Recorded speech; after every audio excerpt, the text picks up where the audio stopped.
So there we are, the Fallow brothers, 30 years ago to the date.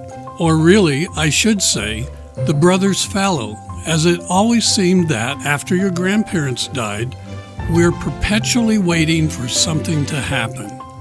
That Christmas in 1992, each of us would discover what we were waiting for. That's good. That's some delicious tea you brewed, my lady. Still hot, Dad. You're supposed to sip it. You're right. It's burning my tongue. Ow. Hang on.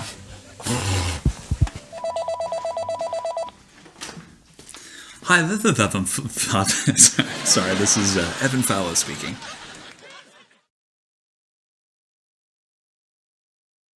Yes, yes, thank you. I've been waiting for this call for the last 6 months.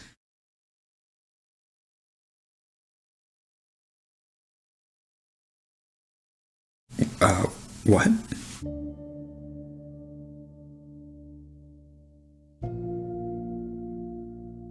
That's not enough. No, it's just me and my daughter. All right, thank you.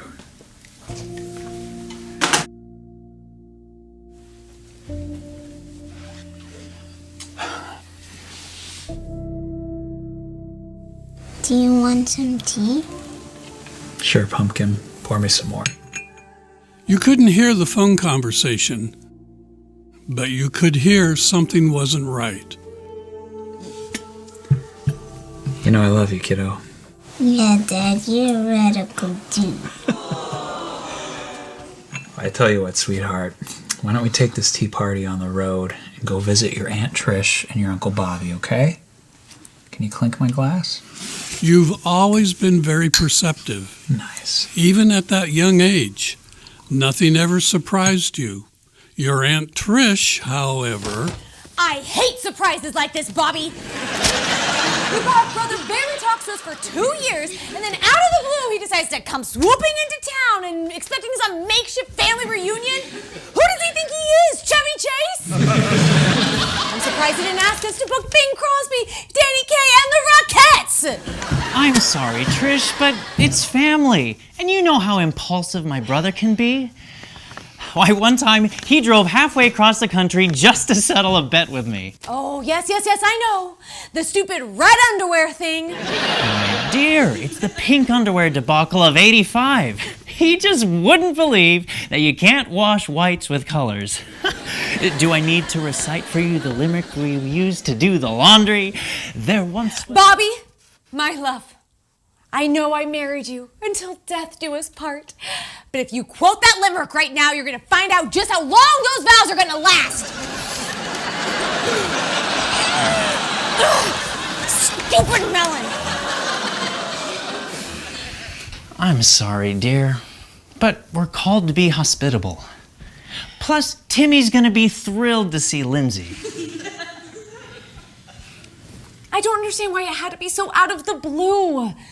And during Christmas, Reverend Fallow. Dear, have you seen our son? You forgot about me. No, we're just having a discussion. Is that a dragon egg? Well, and just like that, everything's smoothed over by the beautiful and utterly bizarre imagination of a child.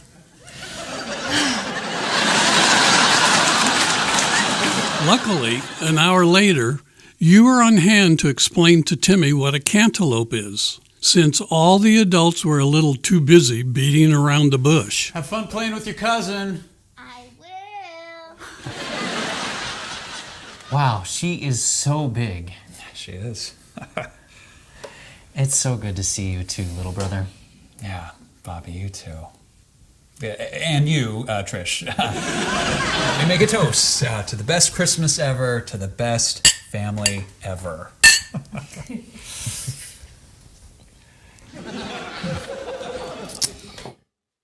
So, Evan, Yeah. when are you leaving? I mean, staying? How long? are you staying? In town. How long will you be here? Short stay. I will be so sad when Lindsay has to go. Yeah, well, we haven't really made that decision yet. Yeah. I assume you have someone covering work for you at the farm? Yes, yes. We've brought on a few new hired hands to help with financial planning. I got a sure thing with some new investors. Evan, that's the family farm. Our parents left it to us. I know. I know. Hey, big brother, I got everything under control. You can trust me. I never wagered a bet that I couldn't settle. Am I right? Oh, no. This is beginning to sound like the pink underwear thing. Again. Hey, you kids okay back there? Yeah. Okay, Lindsay, you remember how to beat up boys? Yep. Yeah, scrape to the face and... Okay, kids. So, Evan, I don't think I caught where you're staying. Because we would just love it if you and Lindsay would stay here at the house with us. We would? Of course! It's late, they've had a long drive, and besides, they're family. And it's Christmas. What better way to celebrate the holidays than together as a family? Booyah. Bobby, that is majorly awesome. Come here. Come here. You're a saint. You're amazing. I'm going to tell Lindsay the good news. Lindsay, they bought it. I mean, you can stay. What were you thinking? Sweetheart, I think it's best if I keep an eye on him and see what's really going on here. You heard what he said about hiring some people for his financial planning?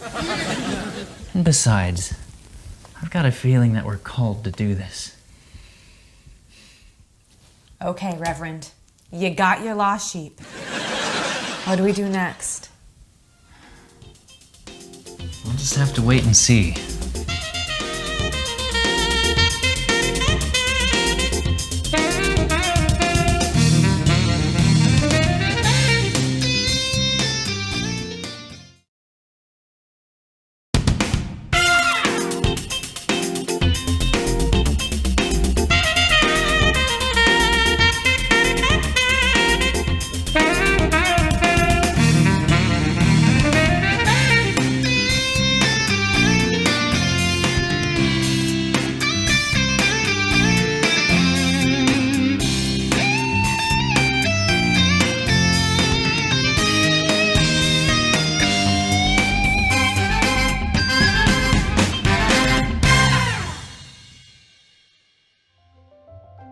That first week was, well, interesting for all of us, I'm sure.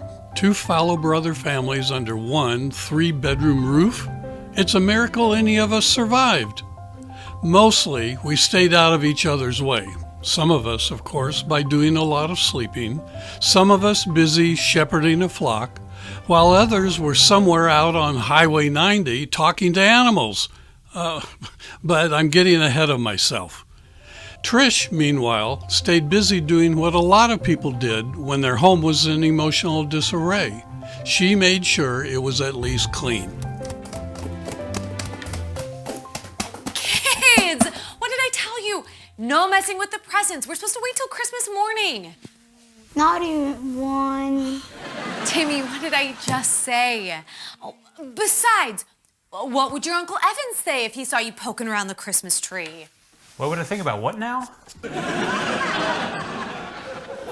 Never mind. Kids, you already have so many presents that are already opened. Like all of the board games. Let's see. Oh, what about this one? A classic, the game of life. But that's boring. What? I used to play this all the time when I was your age. Yeah, but before Nintendo. Yeah, Trish, everything was awful before Nintendo. Oh. Well, you can pretend to be the CEO of all the video game companies while playing this one. As long as it keeps you busy. Hopefully till New Year's. In a lot of ways, your Aunt Trish is the real hero of this story. She took you under her wing the moment you walked through the door. But As you often hear me say, your aunt is French Canadian, and sometimes she's a bit more French than Canadian. Trish, what are you doing? I'm making a cake for after dinner. Oh, did you say cake? Evan, I said after dinner. Don't spoil your appetite. Whoa. Watch the hair. And I just wanted a little taste. Sorry, Goldilocks. My kitchen, my rules. Trish, you're such a buzzkill. Evan, it's not just about you. It's about setting an example. How do you expect Lindsay to ever learn patience if her father isn't modeling it for her? Yeah. That's why we wait till after the meal so that we can all eat it together as a family. Yeah. Evan, are you even listening? Yeah, sorry, Trish, you said modeling and all I could see was Cindy Crawford. But I'm back now and you were talking about food. Evan, you have the attention span of a cockroach.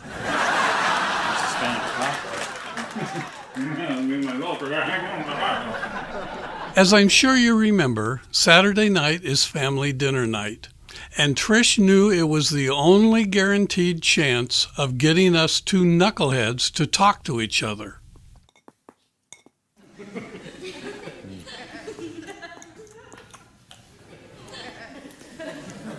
The kids are playing a board game, and they're saying something about being CEOs of Nintendo? Oh, I was just giving them some perspectives on life, that's all. Man, this cake is good. Trish, I'm glad you made me wait until after you baked it to eat it. I wouldn't want to get any salmonella, right? Evan, how old is that milk? But this is a new one, I think. Anyway, Evan, Trish and I were talking, reminiscing on old times. And I was singing old times too. You remember Bobby in high school when you joined home ec just to get in the same class as Trisha, just to sit next to her? You did that for me, Bobby? Yes, he was such a nerd. Remember, Trish, he bought that little child-size apron that didn't fit? And then, for his final, he had to bake a cake, and he tried to open the bag of flour, and it exploded all over. And he had to run off to gym class. It was like a ghost. Hey, I ran my fastest mile in that gym class. And I think that was the time that I earned my official title, you remember, right? Jetstream. Bobby, we called you that because of the flour that came off of you when you ran. You look like the exhaust from a fighter jet. What? But everyone was cheering for me that weekend. Oh, but that's because you still had residual flour coming off you at the track meet. Bobby, you were so earnest. And that weekend was the first time I began to notice you. Well, I'm glad my smoke signals caught your attention, Trish. Do you know what? It was all worth it. I spent all of high school just trying to get your attention, and I thought it would never happen.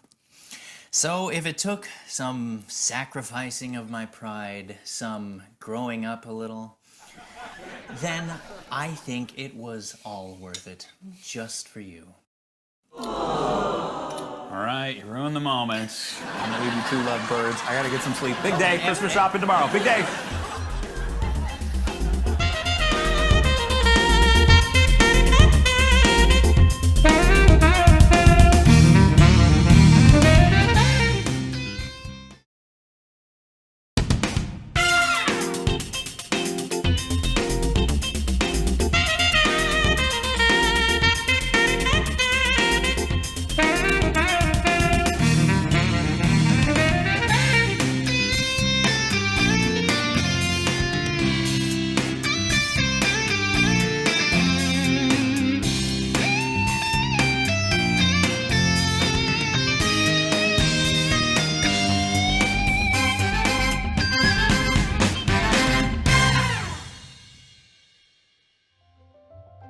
Trish had done her best over the following week to coax us into another conversation, But if a fallow doesn't want to talk, a fallow won't talk. He'll wait till the very last possible moment to do or say anything. And that day would hold one of those moments. And oh, how important of a day it was going to be for all of us. It began in the early morning on Saturday. All right, if we reschedule the pageant rehearsal to Wednesday, then the PTA meetings to Friday, we have to find a daycare for Lindsay and buy twice as much food. Make stupid Evan be my chauffeur. And if we finish all the shopping by Tuesday, then we might be able to make Christmas work if we move it to December 27th of 1998. Hey, you don't get a double payday on the first turn. Yeah, I'm a girl boss. Mom, tell Lindsay that's not how you play the game. Lindsay, you don't get a payday twice in one turn. I've tried. Fine, but you can't pay off your student loans. Timmy, no paying off your student loans on your first turn. I've tried that too. This game is no fun. That's life. And Patricia? What's a very opportunity? My goodness, what version of that game are you kids playing? Listen, life is about spending time together in perfectly planned harmony. Mommies and daddies work very hard to balance everything from schedules to school to work to fun. For this season, if we keep everything exactly as it is and don't change anything whatsoever, we're all going to have a wonderful holiday. What on earth? It can't be. Uncle Preston! In the flesh. Preston! Hey guys, how's it going? Trish had later told me that she'd reached a point where she'd put up her white flag. She said she started to get the feeling something was going on with the three of us. Looking back, I too had begun to notice that the Spirit was trying to prepare me for what was coming. But instead of throwing up my own white flag and waiting on the Lord, as Trish had seemed resigned to do, I believed it was my responsibility to control the situation, a folly of which I would all too soon learn. Here you go, black as a raven's eye, as requested. Thanks, bro. There's no better way to take it. So this is the new place, huh? Sure is.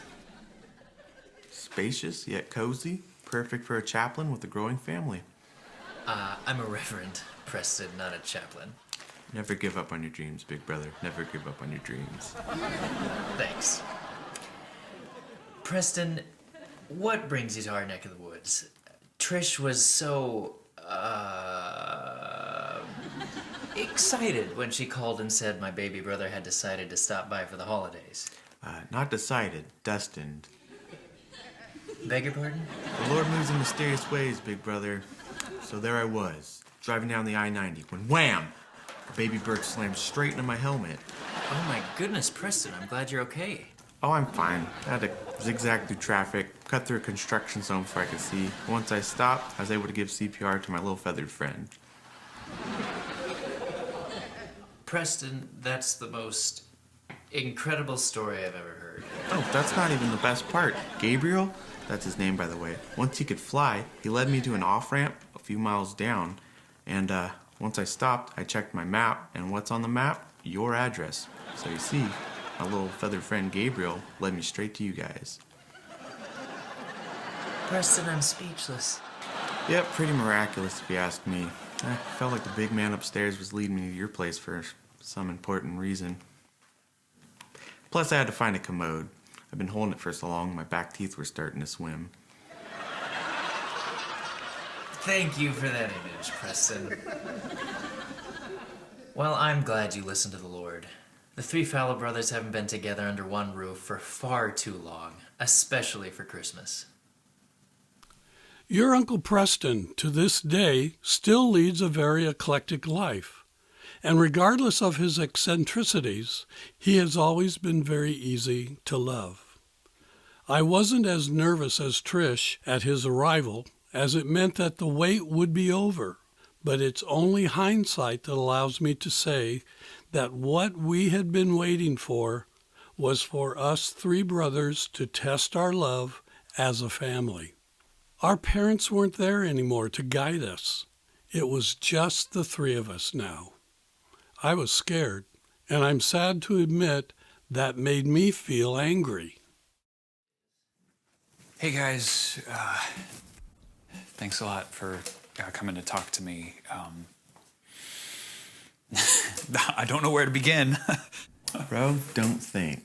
Just let your heart do the talking. Preston, what? I think what Preston's trying to say is just tell us what's on your mind. Okay. You guys know I've had a lot going on for me lately, and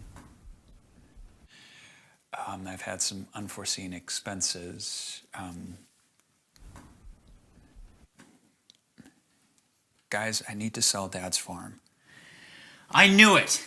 Evan, that farm is not just your inheritance, it's all of ours. I know. It belongs to me and to Preston, too. I get it! When are you gonna grow up and stop thinking about just yourself? Okay, Mr. Reverend High and Mighty, maybe you could help me if you weren't so busy playing church all the time. Playing church? Yeah, you do that all the time, all right? Well, hey, Merry Christmas. I'm leaving, and you're never gonna see me again. Evan, we need to talk... Dudes, chill. We're adults. Evan, why do you want to sell the farm? I'm sick. Runny nose? No. I mean, I'm really sick. I've been to 3 different doctors, and they're telling me the same thing, and it's not good.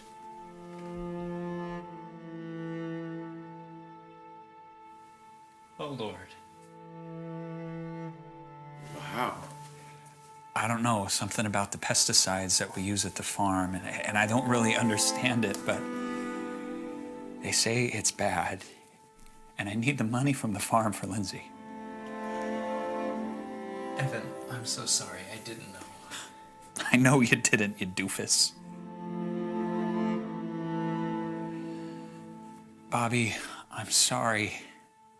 I didn't mean to come and crash your family's Christmas. I came here to ask you something.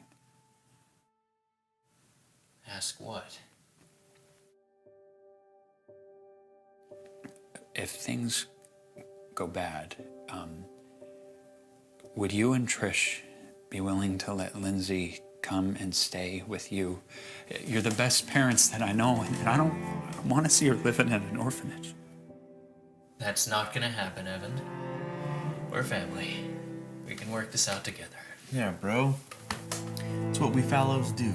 We help each other because we got deep roots. I knew Gabriel led me here for a reason. Who's Gabriel? Preston thinks he's Dr. Doolittle now.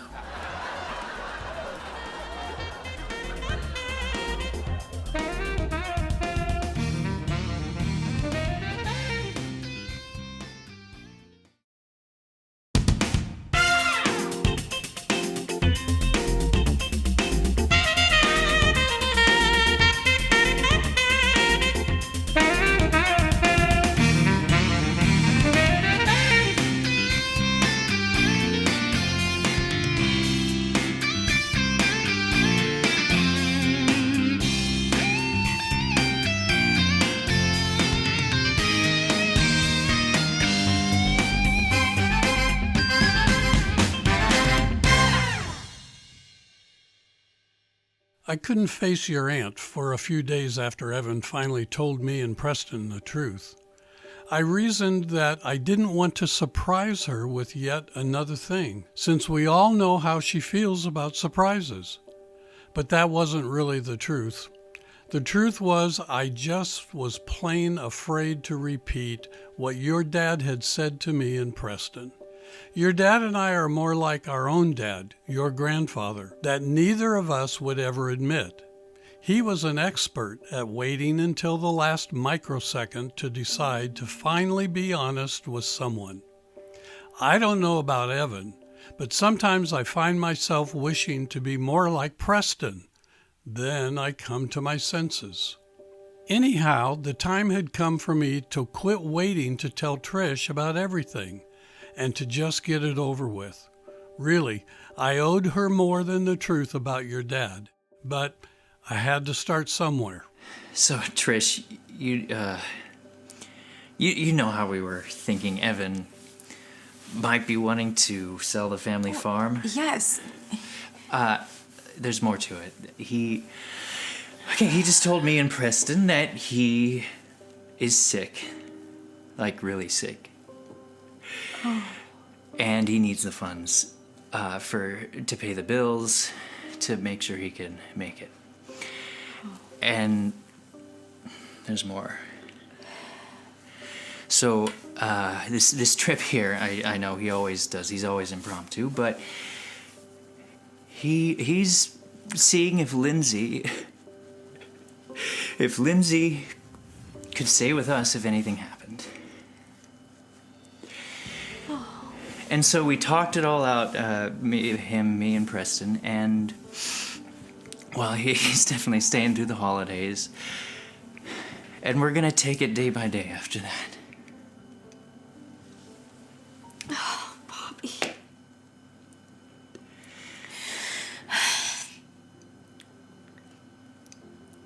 This is one of the hardest things we've been asked to do in our years together. But I trust you.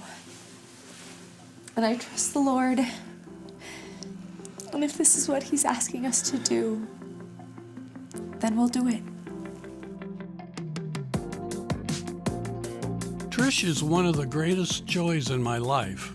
Her ability to shift from filled with stress to overflowing with compassion because of her trust in the Lord is always an inspiration for me. I wasn't being facetious when I said she was the real hero of this story. Still, she and I had both been taught lessons, albeit with very different curriculum, about a tangible peace and joy that comes from placing our faith and hope in the Lord. Neither of us would be able to anticipate every trial or tribulation real life would put us through. But there is joy inside the actual waiting on God to do what He does. After all, it's quite literally His love that makes this world go round. Okay, this card says you lost a beauty contest. Move back 3 spaces. Trish, you married the Poindexter. You know, it really is nice to have you guys here. It's been too long since we've done something like this all together. I love you guys. You always bring a bunch of surprises with you, but I've missed being able to see you two. Yeah, when you think about it, the most valuable thing any of us have is time. And when you invest it in each other and trust in the Lord, no matter how much time goes by, we'll always be rich in love with each other. Well, that's what Gabriel told me. Who's Gabriel? I'll tell you later.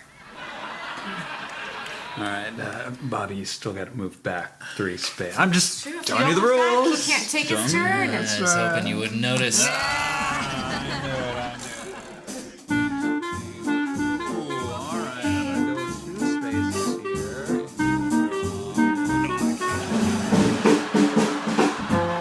So there we were.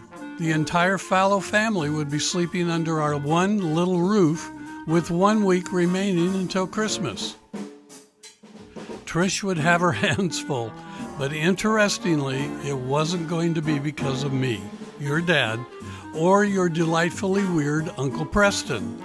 No, unfortunately for Trish, there was one more surprise waiting for her. Apparently, our happy home had yet to actually burst at its seams.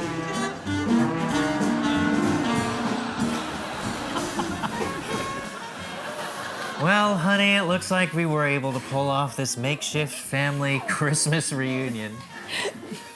I guess it's not that bad having all our family under one roof. No matter how long it took us to get reconnected, God brought us all together at exactly the right time.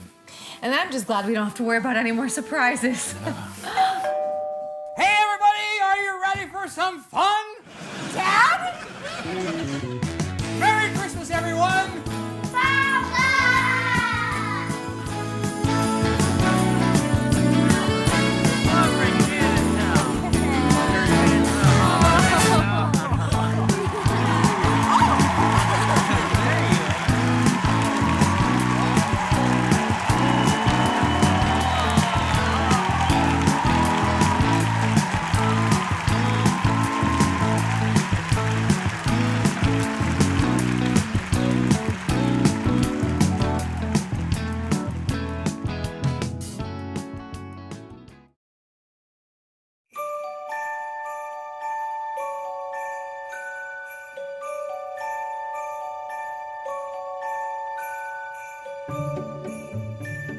So, I guess I've come to the end of my letter.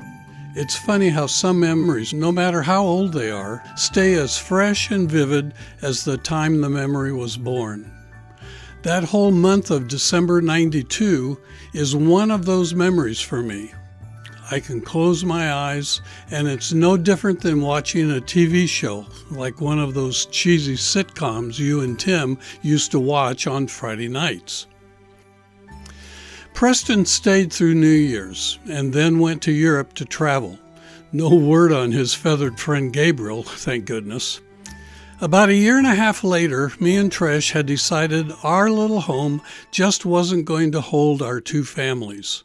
So in 1994, we moved back into the Fallows family farm. Our dad had left us. There was no way I was going to let Evan sell it. Of course you remember all this. For you, it might have even felt like we were moving into your house. But I have a receipt with a lot of numbers on it that proves it only seemed that way. It took a long time for your aunt and I to get used to farm life. Our dad, your grandfather, believed he was a born farmer, that it was in his DNA. He used to say, "Our name, follow, means to wait. We wait for the plants to grow. We wait for the fruit to ripen. And in the off-season, we wait for the soil to be restored. It's good to wait. It's how the good Lord makes things happen." And while I still don't believe I carry the Follow family gene, I can see the wisdom in his words. As I said before, your dad is like the closest to what our dad was like. Farming for Evan was as easy as writing a sermon is for me. I'm glad that Tim seems to have gotten the Follow farming gene, even though he still believes dragon eggs resemble cantaloupes. He took over the farm 2 years after you got your master's degree, and he still lives there to this day. Me and Trish are going to visit him today for Christmas. I don't know if I mentioned that yet, that I'm writing to you on Christmas morning. I found myself once again with my eyes closed, daydreaming about that Christmas. I realize running one of the largest real estate brokerage firms in America leaves little room for a family. And I know how you don't like me even mentioning having a family. But it's years since you visited us. I can't help it, Lindsay. I miss you. However, as my handwritten saccharine ruminations about our family Christmas drama 30 years ago have expressed, I, just like my brothers, have a unique ability to wait.